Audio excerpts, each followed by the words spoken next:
Chapter Salat, verse Turning towards the Kaaba.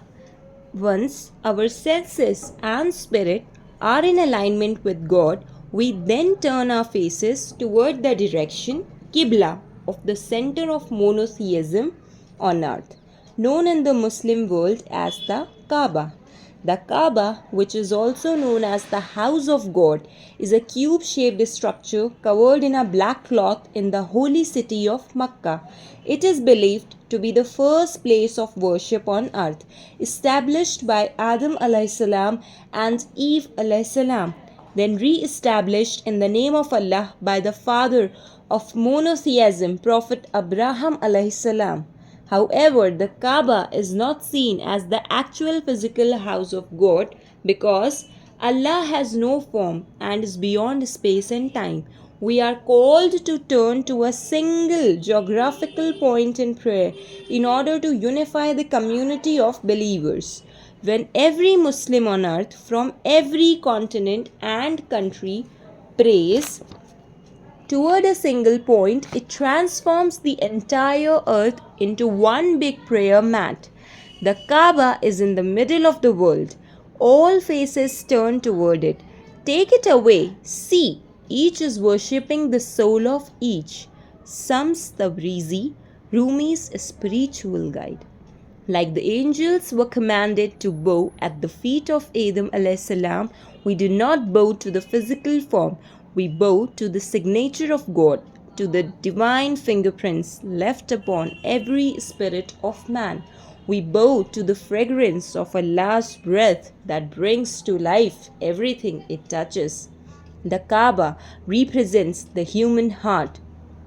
When we pray from within our hearts, all direction loses meaning as everywhere we turn becomes the face of God. The mystic Rabia al-Adawiya speaks to this place of inner unity when she says, I kneel in the universal temple of my heart and I pray at the altar where walls and names do not exist. We bow to the light and love of God that is manifested in all of creation. Once we unite the outer form of prayer with our inner presence, we begin our journey into the embrace of God through the stating of our intention. The clarity of our intention helps align our mind, body, and soul in worship. Once we state our intention of aligning our gaze towards the divine, we then begin the prayer by saying Allahu Akbar, meaning God is the greatest. As we see these words, we sweep our hands backwards toward our ears as a symbolic gesture of putting everything in the world behind us as we walk into the presence of our Lord. Chapter Salat, verse Why does the Salat have a set form? God has to tell us how to approach Him because our minds are incapable of understanding how to approach a God who transcends space and time. As mortal beings, how can we use our words to honor the holiness of a God who is beyond language, forms, and time? God sends us the Quran and the Prophet Muhammad sallallahu ta'ala alayhi wasallam to teach us how to pray in the ways that allow us to most completely experience God's mercy and love. The guidance mapped out in the Quran and emulated by the Prophet sallallahu ta'ala alayhi wasallam serve as a blueprint of how to foster the growth of the spirit. Truly God was gracious to the believers when He raised up among them a messenger from themselves to recite to them His signs and to purify them and to teach them the book and the wisdom before they were in manifest error. Every created thing has a specific and necessary conditions for it to function properly. A plane requires an engine to fly, an apple tree requires sun and water to blossom, and the human soul requires remembrance of God to fully flourish. Only the one who created us, can tell us how to maximize the time we have on earth. Just as a computer requires a very specific charger, our souls require the precision of the salat to energize our spirits and help us actualize our full potential. The Salat incorporates physical movements alongside reciting verses from the Quran because in the Islamic worldview, the mind, body, and soul are not separate but interconnected. Scientific studies have shown that the actions of the physical body affect our emotional states. For example, the physical act of smiling actually contributes to us feeling happier. What the body does affects the soul, and what we do on a soul level affects the body. Bringing together the different elements of prayer as the Prophet sallallahu ta'ala alaihi wasallam taught us creates a synergy of power that is greater in a spiritual value than the sum of the parts. This is why Muslims follow every movement that the Prophet sallallahu ta'ala alaihi wasallam made, standing, bowing, prostrating and kneeling while saying specific prayers alongside each pose within every cycle or rakat of the prayer. To better understand in a modern context why Salat has a set physical form paired with every specific prayers, consider the following. Medicine is made of very precise ingredients in exact amounts. If the ingredients of a medicinal blend are in the incorrect ratio or one ingredient is missing, the formula will significantly lose its healing effect. Similarly, in Salat, the physical poses and the prayers contribute together like precise spiritual ingredients that holistically create a powerful medicinal blend for the soul. Chapter Salat, verse The Symbolism of the Postures of Prayer. As we dive deeper into the symbolic significance of the prayer postures, we can better appreciate how the Salat both confronts and awakens the worshipper. Despite the spiritual importance of prostration, the Salat does not begin with the posture of effacement but rather begins in the standing position. This position is a reminder that one day we will all stand before God, and that as human beings we have the propensity to be arrogant and to position ourselves above those who are smaller in stature and status. Allah created us not to stand above the rest of creation, but to stand in humble service of all sentient beings for the sake of Allah. As we stand and recite the holy verses from the Quran, the weight of revelation naturally draws us into a bowing position. We bow with our hands on our knees and our backs straight, staring at the space between our feet. Whereas when we were standing, our gaze could reach as far as the horizon. When we bow, we are humbly reminded that, as vast as the earth is, we only occupy the small space beneath our feet. We are reminded that we do not own this earth and our time upon it is short and fleeting. When we bow, we remind ourselves that the spiritual path begins exactly where we are, that all spiritual growth begins by first acknowledging and addressing our own pride, faults, and judgments. As we bow, our earthly crowns of wealth and influence fall, reminding us that everything we have is but a loan from Allah. Once we acknowledge how vulnerable and needy we are for Allah, we stand again with a newfound humility and appreciation for our place in the universe. Now we stand not in arrogance but as a servant of Allah. From this position of servitude, we then descend into the holy station of prostration.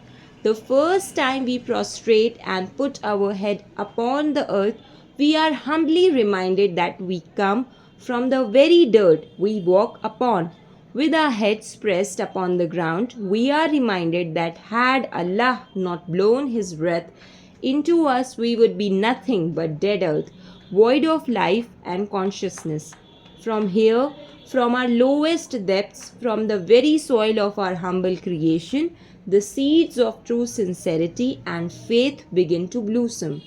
When we rise from the fetal position of prostration to the sitting position, we are reminded of how Allah pulled us out of the earth and gave us life. Like a seed that grows into a flower, we sit above the ground and appreciate the life we have been given.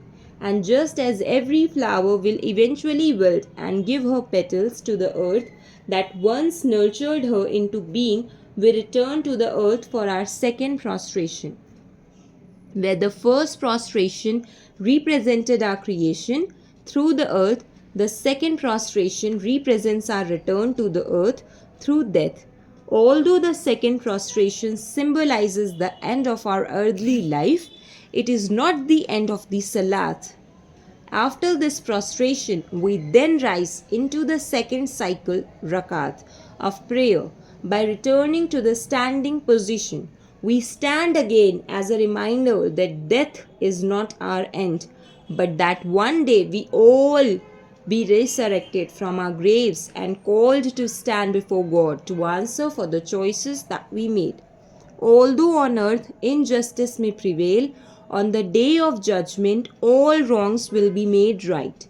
Salat actively confronts every illusion that this world tries to sell us as truth. When we engage in prayer and turn to God, we are simultaneously turning our backs on racism, sexism, and bigotry. Standing up for God means standing up against everything that does not honor the priceless value of human life and the holiness of the human spirit. The spirit of Salat is not meant to be limited to the dimensions of our prayer mats. The Salat is meant to encourage us to be more caring, to stand up against oppression with our words and our actions, and to open the path to divine love for all the people who seek it. The Salat verse, the secrets behind pre-prayer rituals, azan and wuzu. 5 times a day, we are called to return our gaze to our heavenly Lord of peace through the call to prayer, known as the azan. The azan is recited loudly in homes or in speakers at mosque as a communal reminder to turn one's awareness from the outer world of passing forms towards the face of God's eternal reality. As the Indian poet Kabir says, God hears the anklets on the feet of insects. So, the loudness of the call to prayer is not for Allah, but rather as an alarm to awaken the sleeping human heart from being consumed with the world. No matter what we are doing, no matter how important it is to us, the call to prayer reminds the believer that there's something far more important than every dream, desire, and fleeting thought that we may have. 5 times a day, we are held accountable for our actions, giving us the opportunity to consistently realign with the straight path of love, mercy, and faith. The azan turns our gaze from worldly desires towards a God centered reality, reminding us that true happiness is not found in money or worldly accomplishments, but in prayer and intimacy with Allah. The azan reminds us that Salat is the highest spiritual realization of success. Hayya alal falah. Here, the word falah in the azan is often translated as success or salvation, but it comes from a triliteral root word that also means to cultivate or harvest. The root of the word implies that just as the value of sowing is actualized at harvest. The benefit and success of the day is actualized through the cultivation of prayer. This is why it is said that the prayer itself is the reward. 5 times a day, God invites us to a spiritual feast, and if we are absent, it is we who miss out on the soul food. Before we step into the holy banquet of God, we must enter a divine state of consciousness through a ritual act of purification or ablution known as wuzu. The Quran is referring to wuzu when it says, "Oh, you who believe, when you rise up to prayer, wash your faces and your hands as far as the elbows, and wipe your heads and your feet to the ankles."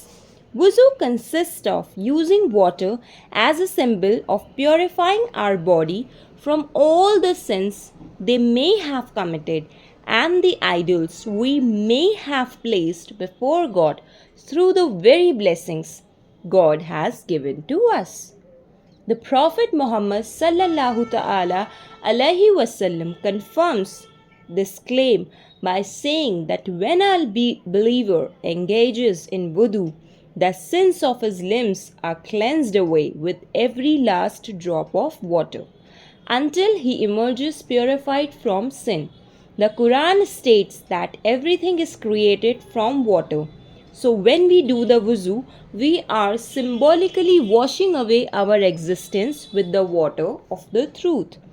The act of bringing water to the body from the top of the head to the feet also serves to physically ground us by bringing light, presence, and connection to our bodies.